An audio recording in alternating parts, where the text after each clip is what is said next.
Thank you, John, for that warm welcome. I just wanted to see if there was any councillors here from Lismore today.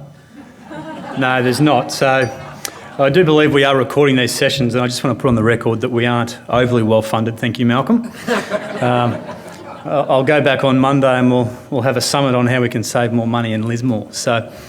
But today, Andrew and I, with our well-resourced visitor centre, are going to do a tag team and just provide a bit of a journey on where we've been in the last 10 years. Essentially, in around 2007, there was a lot of doom and gloom about what's going to happen with our visitor centres. Essentially, the world was going to end. Travel agents were flocking down to pubs to drink themselves into submission because the travel agents were going to close. And a similar impact was happening with our visitor centres. Technology was going to take over the world, and Andrew and I were going to be out of a job. And in a council report, which I'm going to quote from 2007, it said visitors to the Lismore and Nimbin, Lismore Visitor Centre is in decline, whilst Nimbin numbers are steady at best. A justification could be made that visitor centres will no longer be required in the future. Now, that was by an anonymous council worker who happened to be our former accountant. But back in those days, the only KPI we had through our visitor centres was how many people came through the door. And the perception was if our foot traffic was declining, we're not going to be here in 5 or 10 years. So, meanwhile, out at Nimbin, the guys weren't too worried about things at all. They were very relaxed with technology. They don't get any mobile reception out there. We've been doing the same thing for 30, 40 years. They're not worried about anything. Meanwhile, Andrew and I are pulling our hair out. But we come up with a strategy about how we're going to move our visitor centres forward, because what we were doing was very much reactive to the market. And we came up with a number of plans. Malcolm's talked about the Northern Rivers strategy. But one thing that we weren't doing well at all was actually promoting the value of what we do through our visitor centres. We weren't promoting the impact to the community or the impact to our councillors or our elected general managers and other people in the community. And the other thing we weren't doing well is we weren't engaging with our partners. We were seen as a tourist information centre, and many people in the local community who had lived there for 20, 25 years had never come into the centre because it was deemed to be for visitors. So really, they were the three main points out of our strategies: was to promote our value, look at engaging with the community through innovation, and really setting some clear direction on where we're heading. Through that 140-page document that we developed, this is the one thing that really stands out for me. In 2007, we made the change to deliver visitor services, not visitor centres. And our major focus was outside of the actual centre that centres that we're working in, and really focusing on taking the information to the people instead of waiting for them to walk through the door. So really clear vision on where we were taking things. In relation to our services, what we actually did in the initial days, we wrote down everything we do through the visitor services team. And I'm not too sure if other managers have done it, but when you write down everything you do over a 12-month period through your visitor services, it's quite an extensive list.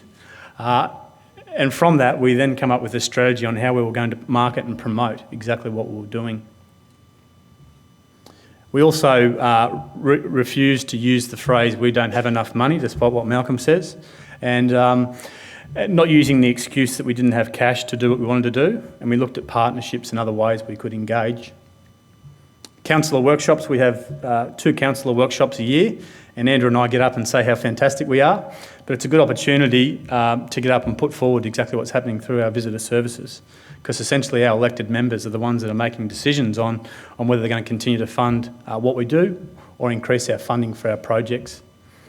Also engaging more with the local community, so we're holding more business and tourism presentations to showcase our plan and what we're doing. And all in all, get some more research to promote the value of what we're going to do. And I'm going to hand over to Andrew now, who's just going to step through some of the things we're doing in the local community in relation to promoting the value. Cool. Okay, good afternoon, everybody. I get the interesting one. I get to quote all the interesting figures. So obviously behind all this, we need figures to back up when we go to our council for every little bits and piece. So just to give you a brief idea, $107 million estimated spend. It's a value to Lismore and Nimbin tourism. Visitor nights per year, well, almost 500,000. 393,000 day trips, a lot of them to Nimbin, I would suggest. So domestic overnight spend, $118. That may or may not include a visit to Nimbin. And a domestic day visitor spend, $80. So $80 in a day in Nimbin, you've pretty well just got yourself a bus trip and a coffee and a bite to eat. I suppose the bottom line is every visitor that we can attract has a direct economic value of $740. And that's something our councillors like to listen to. Visitor Services contribution to spending. So this is research again from the Northern Rivers Visitor Services strategy. 22% of our visitors stayed an extra night after they visited a visitor information centre. So they either came into the Lismore Visitor Centre or the Nimbin Visitor Centre, and after speaking to some of our wonderful teams, some of who are present today, they decided that there was so much to see and do that they needed to stay at least another night. 59% visited additional attractions. Some of them in Nimbin became the attraction. 22% of them spent more than they budgeted.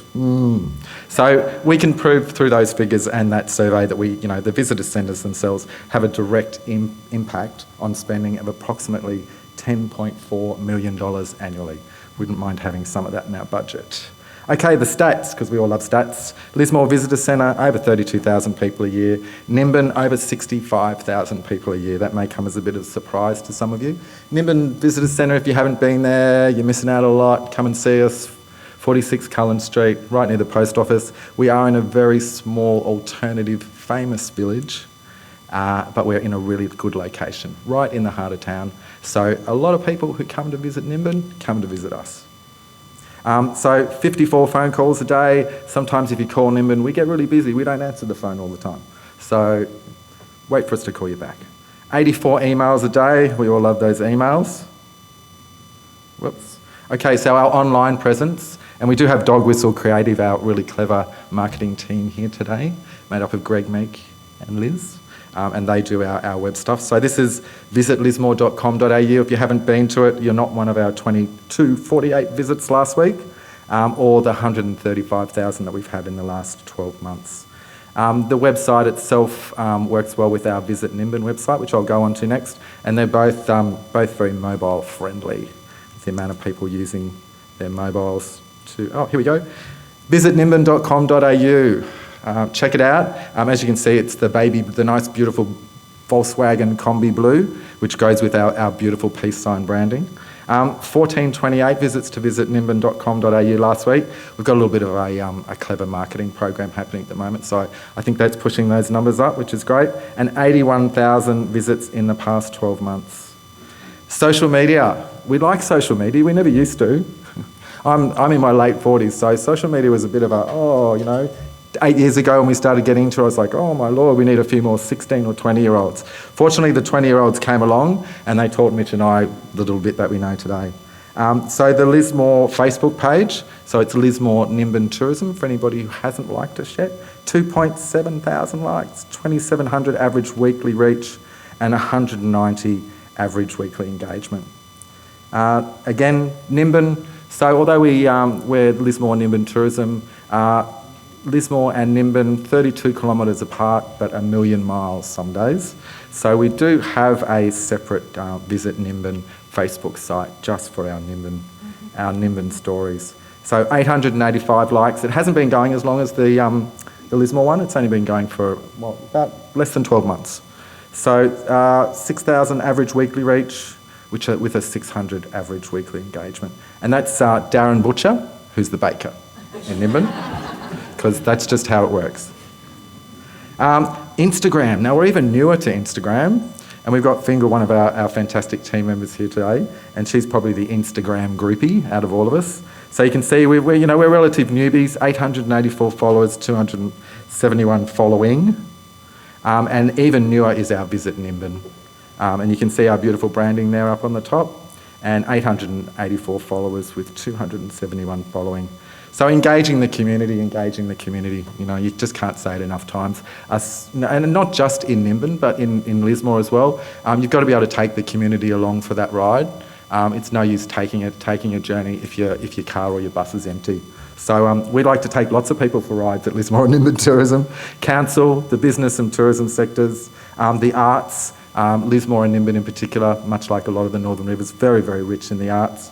The Aboriginal community, the education sector, the Historical Society. How do we do this, you ask? We've had some major renovations in the last few years at the Lismore Visitor Centre. So again, if you haven't been, check it out. You'll see the We've got an array of interpretive information. So it tells you the story and takes you on a journey to discover what Lismore used to be, to discover the journey that we've taken, and then the Lismore that you'll see today. You'll notice on the right-hand side a great little gift shop we've got there, and an array of local arts, crafts and produce, which we're very proud of. Okay, so on the right-hand side, just down the way, you'll see the one of the interpretive images from the Aboriginal section of our Lismore display. So we worked very closely with the Richmond River Historical Society in regard to a lot of the European history. When it came to the history of our local Bundjalung people, we actually had an Aboriginal reference group which met over a period of over 12 months to come up with the ideas and then to cement those to make sure that they were appropriately cultural. Okay, so the rainforest fruits, we've got lots of rainforests around here. So apart from Nimbin and Lismore, we're always promoting our rainforests. We work together with the Durrabee Education Centre, which is a state government school on the edge of Nightcap National Park, and they helped us develop all the rainforest information. We have a recreated rainforest at the Lismore Visitor Centre. Hard to believe, and all that interpretive information is available for school groups as they move through. Now we're probably about 75–80% of the way through our renovations. So apart from the painting, we haven't painted the exterior of the building or put up the signs, but everything else I'm about to show you is pretty well in situ as we speak, or about to happen in the next few months. We've improved our signage out the front, gotten rid of our old maps, put in some new maps. Familiarisation programs, and this is one of my favourite things. I do the familiarisation programs. We always have lots of fun. You can see some of the team there, all highly in Lismore uniforms. We go undercover just so that we can get the real tourism experience. Every second or third month for both visitor centres. Annually we offer it to our surrounding visitor centres as well, and we do welcome our tourism operators and business owners to attend, although I've got to be honest, we probably have a little bit more fun when they're not there. Open day. I worked for Historic Houses Trust many years ago, and we used to have a lot of fun on our open days at Vaucluse House and Elizabeth Bay House. So we thought we'd give it a go at Lismore. We invited a lot of our key line stakeholders, taxi drivers, service station staff, local retail staff. I remember a survey that John and Lynn did a number of years ago, and I'm embarrassed to say, but I'll say it anyway because that's not the case anymore. The petrol station closest to the visitor centre, when John pulled up and asked where the visitor centre was, they didn't know. Needless to say, after our open day, if not before, they definitely do. So we saw that gap, not just through the research that John and Lynn had done, but also through some feedback we'd had from our local community and visitors. So we put that day together.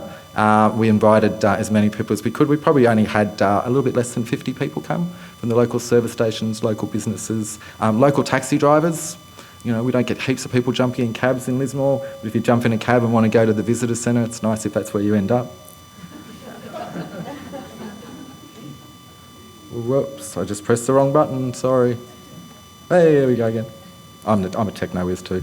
Our orientation week with Southern Cross University, SCU, over 5,000 students. Lismore's their main campus. They have campuses at Coffs Harbour and at Tweed Heads. We do O-Week tours twice a year. We call them our Discover Lismore tours. We offer them to the international and domestic tours. We just did 2 busloads last week of international students, primarily from America. So they're beginning of the year and then mid-year. And since 2008, we've done at least 2,000 students. Kiosks and displays. Again, some magical work here from Dog Whistle. This is a project that I'm working on with Greg at the moment. These plans have been in situ for a while. So the kiosks and displays, the focus on visitor services, you know, again, taking the information to the people rather than the people having to come to us. So you fly into Lismore, the visitor centre's not too far away, but it's always great to have that information available there. So some of those high traffic areas in Lismore, which we'll be using to promote ourselves more effectively, are the airport, Southern Cross University and Lismore Shopping Square. There'll be TVs put in some of them, so there'll be scrolling imagery. We've just done a great little TVC for Nimbin, and so that'll be one of the things that will be. Okay, so there we go. There's the kiosk. We'll flick through these because Mitch has got a little bit more to say. There we go. Pass it over to you.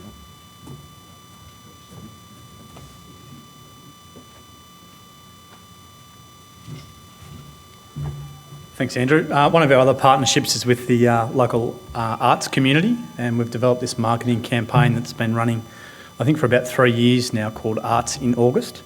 It's nothing special or fancy, essentially the attractions of the arts community themselves and their events, but we're putting together a campaign that promotes everything art in the month of August. That's been really well received. Once again, a high amount of engagement with the local community and a large number of people coming into the centres to see what's on.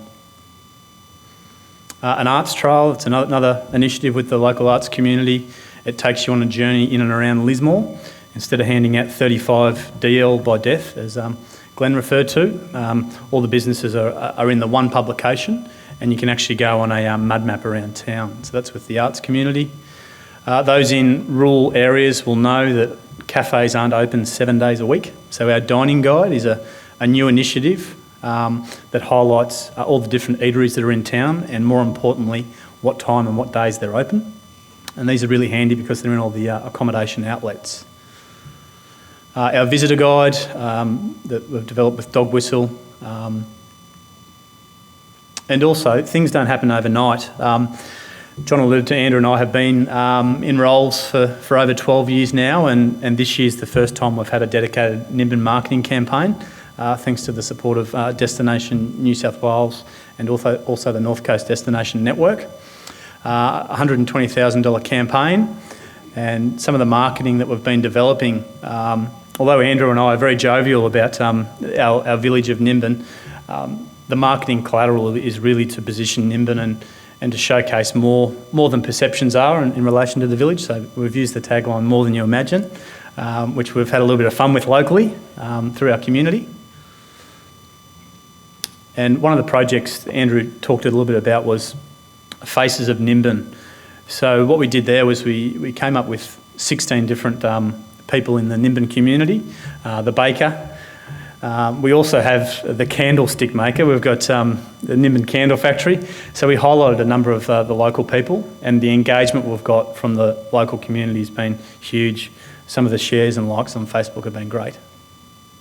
Also, we're developing what's called sound trails. I know Tenterfield has done this in their community, but essentially it's an app you can download, and it'll provide an oral overview of stories about the village of Nimbin. So when you're going past Nimbin Rocks, if you've got the app engaged, it'll provide an overview of the significance of the rocks and other sites in town. A couple of months away from development there. I'm not too sure if this is going to work, but this is our TV commercial. As you can see, fantastic graphics. But I'm not too sure if we can...